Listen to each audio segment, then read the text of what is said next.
If you want to achieve a straight and solid handstand, you will need three things: consistency, frustration tolerance, and the right training method. Handstand training can be very frustrating because it's all or nothing. You fall down, stand up, fall down and stand up again. It will take a while until you are able to stand free with a clean and solid form. But when you are finally able to hold it, a new world opens up for you. A world full of possibilities. To help you with your handstand and to speed up the process, we will now show you 3 tips you can follow easily. The first important tip is about the shoulder mobility. Most people are not able to hold a straight handstand because they can't extend their arms vertically without arching their back. The leg and shoulder mobility pulls everything out of place.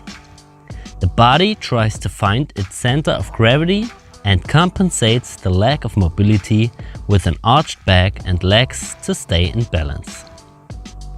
On the other hand, the right amount of shoulder mobility allows your body to adjust every joint in a straight vertical line. The result is less pressure on your joints and your spine. The straight handstand is much harder in terms of stabilization, mobility and balance, but it outclasses the arched one in every point. A great exercise to achieve a wider range of motion for your shoulder joints is the downward dog. The focus lays on the shoulder flexion, so it's okay if you have to bend your knees slightly. Place your hands on the ground and try to open up your shoulders as much as possible. You can do this as a static hold or as a dynamic stretch. The next exercise is not only good for your shoulder mobility, but also for the right pelvis position during a handstand. You lay on your stomach and tilt your pelvis backwards. Now you raise your arms as high as possible without arching your back. This movement is great to improve your handstand because besides the mobility, you will also get the right coordinative input for the movement.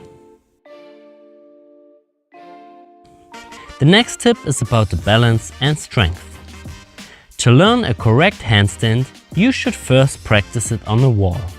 But it would also be possible to start with a frog stand or the Frogger exercise to get a certain amount of control and balance. The goal is not to stand free, but to get the right feeling for shifting your weight onto your hands.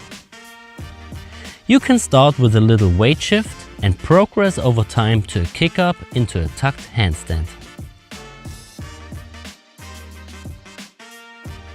The last tip is about the best method for practicing the free handstand. If you are able to hold it, but you need a lot of tries, you can do it with a partner. Instead of falling over again and again and wasting your concentration and energy, you will be able to stand on your hands the whole time. If you lose your balance or your form, your partner can correct you, but only that much that you are still doing the most of the work. If you reached a certain level, you can really start focusing on the key to control the balancing in the handstand. It's all about the shoulder movement and recognizing when you start falling. If you fall, you have to move your shoulders to the opposite side. So you move them forward if you fall bellywards and backwards if you fall backwards. You should always keep your fingers grabbing the floor to keep tension and avoid falling backwards. So if you practice the handstand for some time, please keep going. It will take time, but no matter how long it takes, I've never seen a person who said it wasn't worth it when they finally achieved their handstand. Keep focused on your goal and do it over and over again. If you're still lacking in strength for the handstand, you might try our beginner workout bundle, which prepares your whole body to be able to train skills like the handstand and others. Go check it out on our website. If you have further questions, please leave a comment. Thanks, Alex.